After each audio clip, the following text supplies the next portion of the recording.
You're about to see an incredible human document. An encounter with forces that no one on this earth withstands. You may find it shocking, impossible. But it is nevertheless evidence of a universe beyond the power of our five senses.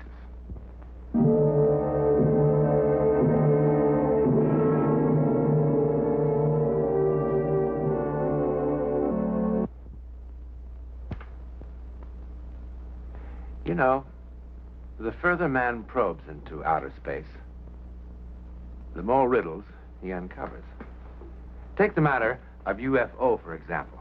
That is to say, the unidentified flying object. What a heated controversy this phenomenon has provoked. Everybody's in the act, from the comic strip artist to the fiction fella, to the sober scientific sifting of all the known facts by responsible men. Some from the military, and some eyewitnesses who pilot our giant aircraft.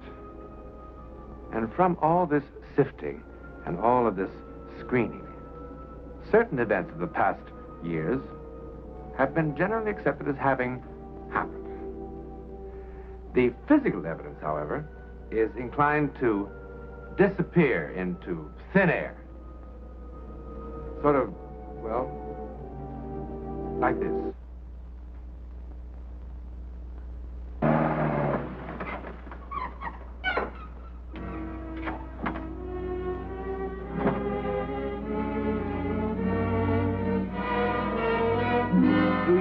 What was his last definite position report? Over Loon Lake, Mr. McCord. He said he completed the survey and was starting back, but it's his last transmission you've got to hear. What time did he call in from Loon Lake? 15:20. And his last report? Before I called you, 16:20. It's here on the recorder, Mr. McCord. I'll put it on and you can hear it. Anything he had to say isn't going to tell us where he is it, Cole? Of course, he couldn't obey orders and fly back on a reciprocal course. Oh, no, he must try and cut across all this mess. He said he could see the weather was going to pot, and he figured a direct course was quicker. Well, it hasn't gone to pot yet. He'd be here by now if he'd done as he was told. Now he's down somewhere in this garden spot. The whole operation is going to get set back on its duff while we try to find him.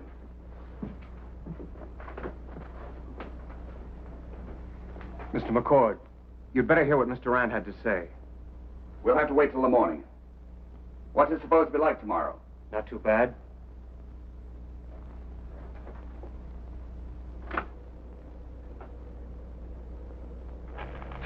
Tim, do you read? I've just taken the most fantastic roll of film anyone ever heard of. It was right there, right in front of me. Out of the clouds like the side of a mountain. Tim, do you read? Listen, there it is again, coming back, coming right at me. Oh, my! Is that all? That's all.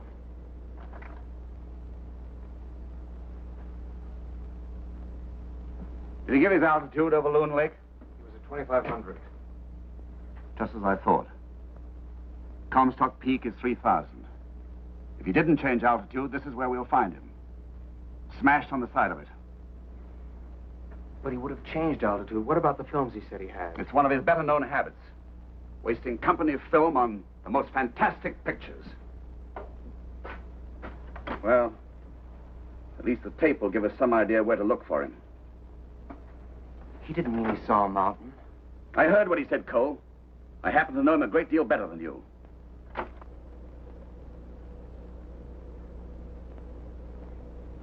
Tim, do you read? I've just taken the most fantastic roll of film anyone ever heard of. It was right there, right in front of me. Out of the clouds like the side of a mountain. Tim, do you read? Listen, there it is again, coming back, coming right at me. Oh, my! You better keep at it. If he's not too badly banged up, perhaps he can get some word out. If you hear anything, give me a call. I'll be in the office. Mr. McCord, how can a mountain come back at you?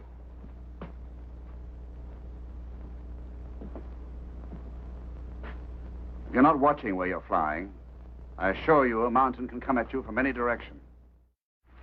You wish to see me, boss? Yes, come in, Jacques. What a lousy night. We heard about Rand? Oui, c'est terrible. Oh, it's a bad night, a bad night. Yes, it's bad for a lot of reasons. All because he could never obey orders.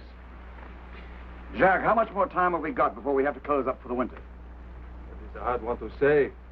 So far we have luck. Not too much cold, but it can change all of a sudden. My guy, I remember one Yes, time... I know what you can do, and I remember lots of times, too.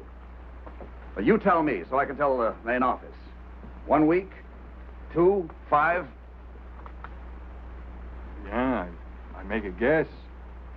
Maybe 3 weeks. How far can you push the road in that time?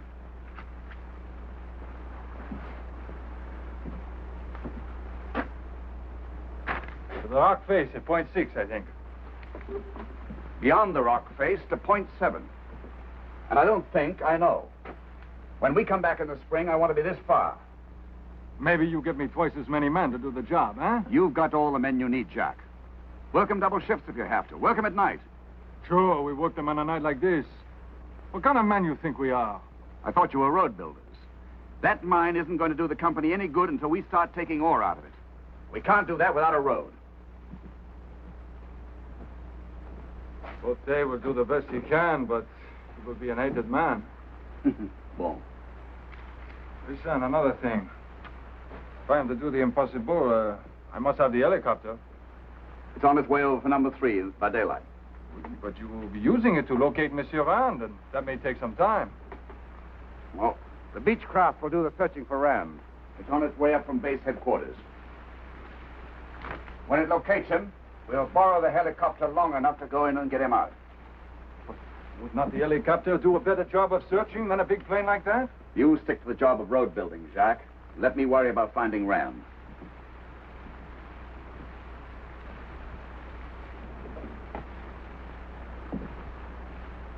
It's a funny thing.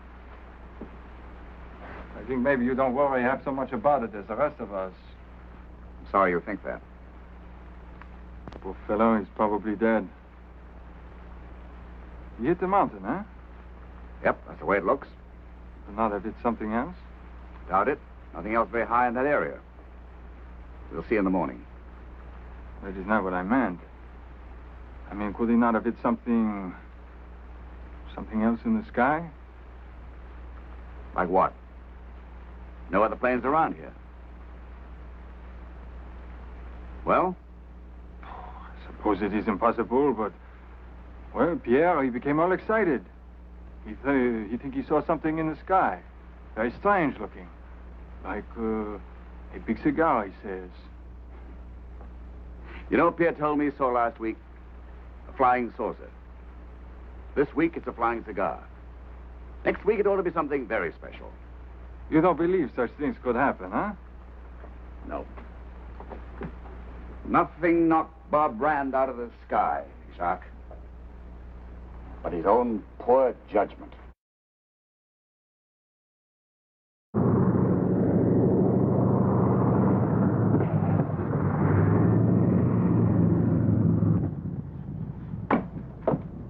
Well, it's about time. We think he's down here on the mountain somewhere. But since his last known position was over Loon Lake, I'd suggest if you don't spot him on the mountain, you use it as a center point from which to expand your search. What about the chopper? Is it going to work with us? It's on its way over now from number 3. Tim here has been in contact with Lawrence. He'll be listening in on your frequency. If you spot Rand, he'll move in and pick him up. I don't read you clearly. You mean the chopper isn't going to help us hunt for Rand? It'll just be brought in if we find him. That's right, Blake. But, sir, Lawrence in a helicopter can get in there. Let me explain it just once. Your plane can cover more territory faster than Lawrence and 6 helicopters. He and his chopper will be working with Jacques Botte on the roadside, right here.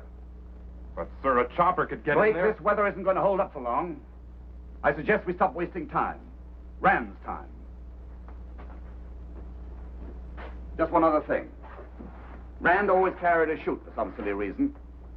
If he survived the crash, he'll use it as a signal. So watch out for it. Any more questions? Yes, sir. What about that plane you've got outside? Isn't it going to be used in the search? Not unless you want to look for 2 planes. It's got ignition trouble, and nobody seems to know the cause. Well, I could find the cause. I'm an A&E. You find Ram first, Tobin, if...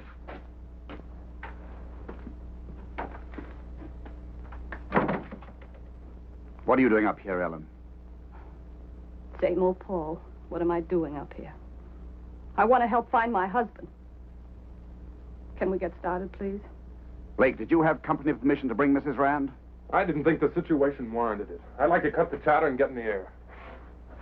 Just a minute. Ellen, it's best that you stay on the ground. You'll be able to hear everything that's reported. But I want to go. I'm sorry.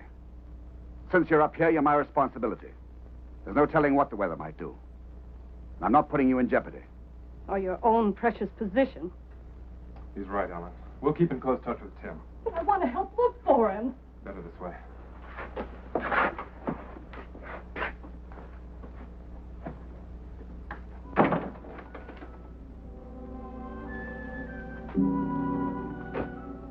You've never forgiven me, have you?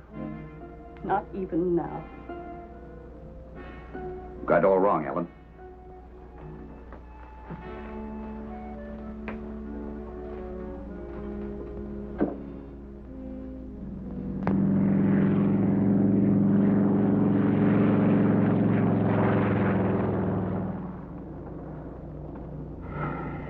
Rand's down on that stuff, we could fly around him for years and never spot him. Be worse if there was snow. There's gonna be a lot of that soon. What's the matter with that guy, McCord, anyway? Doesn't he know a chopper was made He for this knows. kind of work? Could fly lower and slower. Use your eyes more and your mouth less. Anybody'd think McCord would just as soon not find Rand. When's building a lousy road through this stuff more important than finding a man down in it? I'm going to go lower and try the side of the mountain again. You get on the horn and tell him we've traced Rand's supposed route from Loon Lake. Right. If we don't find anything, we'll start expanding our search from here. Negative. You're starting a square pattern search using the lake and mountains as opposite coordinates.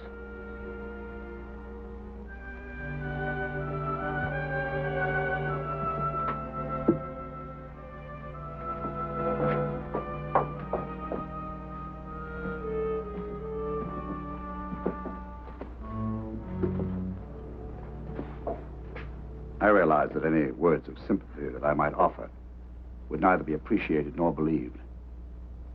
But I want you to understand one thing, Ellen. If I ever felt any bitterness about the way you walked out on me for Bob Rand, it doesn't enter into this. You never liked him. No, I never did. But that's beside the point. You tried to prevent him from coming up here to make the survey. True. Your husband could never obey orders. That's why we're looking for him now. If it weren't Bob, the helicopter would be out looking too. It could be the president of Siam, and that helicopter would be exactly where it is now, working with Jacques Beauté. Saving a man's life is not as important as a job, is it? Unfortunately, both are important for a lot of different reasons. And I have to use what I've got at my disposal to save both. How could I ever have loved you? Did you? You had a dandy way of showing it. Mr. McCord.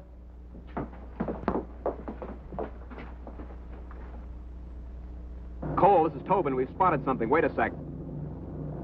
We think it's a chute. We can see the lines in a mess of trees.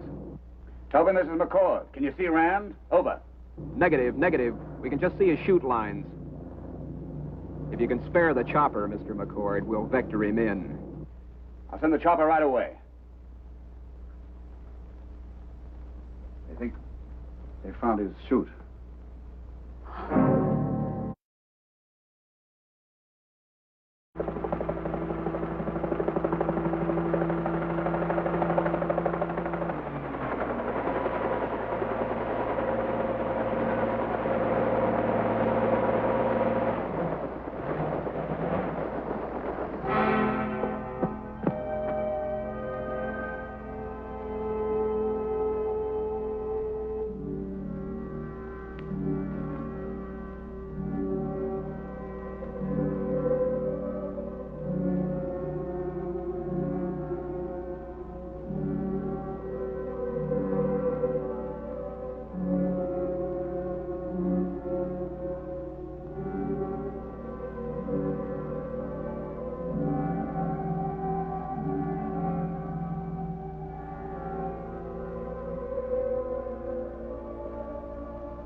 I've never seen anything before like it in my life.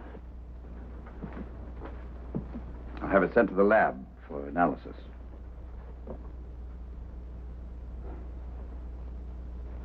It was hanging from all the trees like spider webs. It was very strange.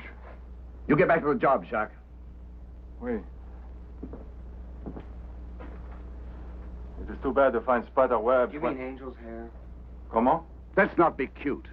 I'm not being cute, Mr. McCord, or maybe you'd like me to read it to you.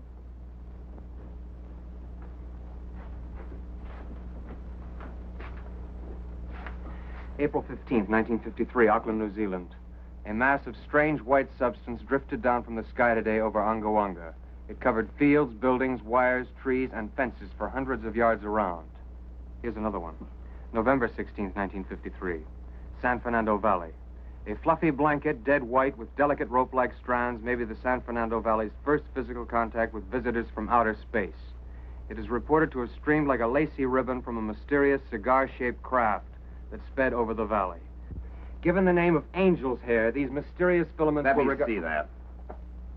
Visitors from outer space. You stick to your radio, Cole.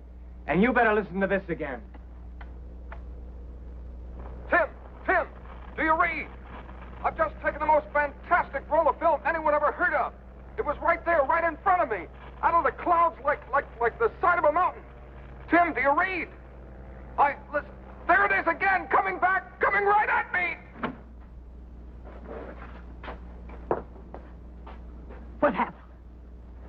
What happened? He hit the mountain or the ground. That's what happened. Or something hit him. This flying cigar you read about. Pierre, he says so. Jack, will you stop talking this gibberish and get back to your job? And you keep your science fiction till after hours. Now, Jacques, get going when I tell you, will you? Just a minute, Paul.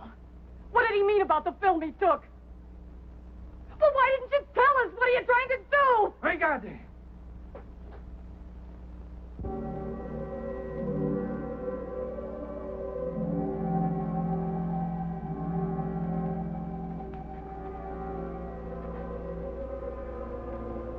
Vanished. I can quote it if you like. In every instance where angel's hair has been found, it disintegrates soon after being handled.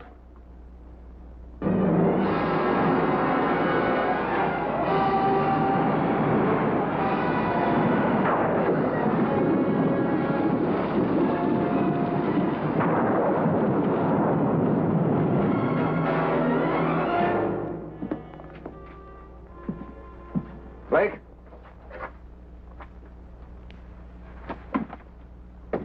How soon can you take off? Well, we can probably get off now. The main office wants you back as fast as you can get there. You mean we're calling off the search for Rand? No?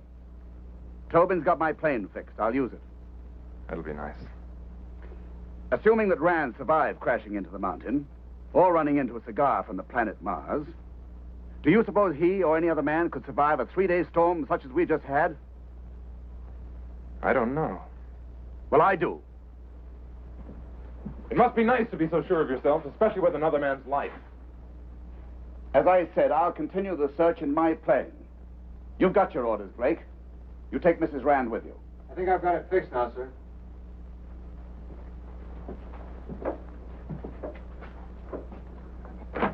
They found him. Rand? A call comes to her saying they have found him, and by the Blessed Virgin, he is alive. Thank God. Who called Ellen? He said his name was Dr. Norton. Where they got Bob? He has him in his home. He said a storekeeper found Bob wandering, delirious. He said he'd been kidnapped. Isn't that silly?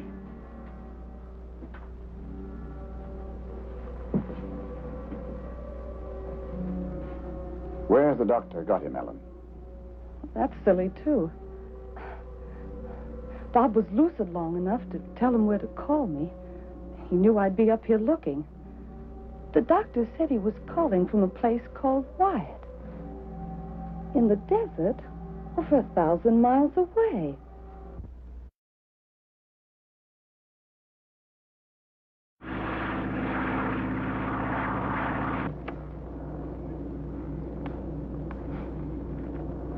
How is she? Pill worked. She's asleep. Why don't you try and psych out? Blake, Is it aerodynamically or meteorologically possible? He had about 2 hours of gas when he called in last. His plane cruised at 120 miles an hour. You figure it out. But with a strong wind. They don't make them that strong around here. But it couldn't be. All that way. I just won't believe it. Perhaps half of believing is being able to accept the unusual. I remember something that happened to me a few years ago in the Air Force that reminds me of Rand. You mean the Kinross thing? Yeah, radar picked up a UFO over Lake Superior. They scrambled a night fighter after it. The two were seen to meet and join on the radarscope. Then the UFO took off like a bat and disappeared. No trace of the fighter was ever found. Isn't it marvelous? The literature you young men read these days. Men from outer space. Stranger cases than that have been sworn to. Even incidents of reported kidnappings. By men from Mars. Listen, I live with both feet on the earth. Maybe your head in it, McCord. If you'd read the newspapers, you'd find that some astronomers claim that the moons of Mars are artificial. Oh, sure. Our moon is made of green cheese. We're on the verge of space exploration ourselves. Why is it so hard to believe that others might have beaten us to it? It's a pretty big place, chum. Now, maybe you're smarter than all the rest of us. Maybe you know what lies out there, huh? Better hold the phone till we hear from Rand.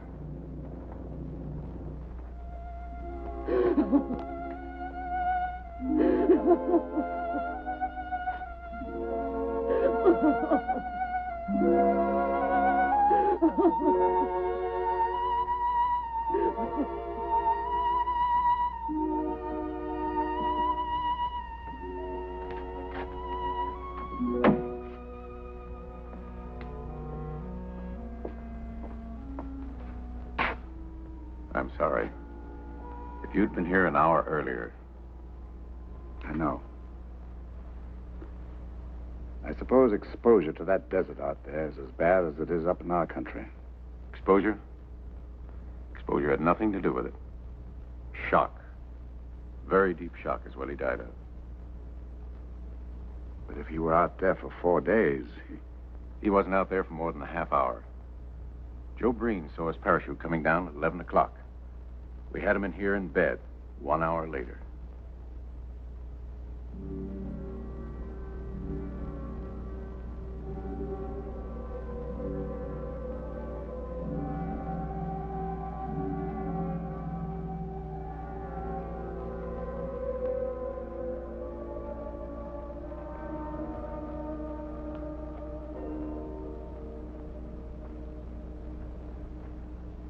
The physical evidence is inclined to disappear into thin air. Bob Rand was found over 1,000 miles from here. His last position report. Now, how could a small plane, whose top speed was 120 miles an hour, carrying a 2-hour supply of gasoline, possibly cover such a distance? And even if it could, with the help of an incredible wind, where was Bob Rand during the 4 days between the time he vanished and the time he landed in the desert by parachute? Now, the doctor said he babbled something about being kidnapped. Delirious, of course. But no trace of the plane he flew or the film he took has ever been found. Kidnapped? By whom? Or what? Held prisoner? Where?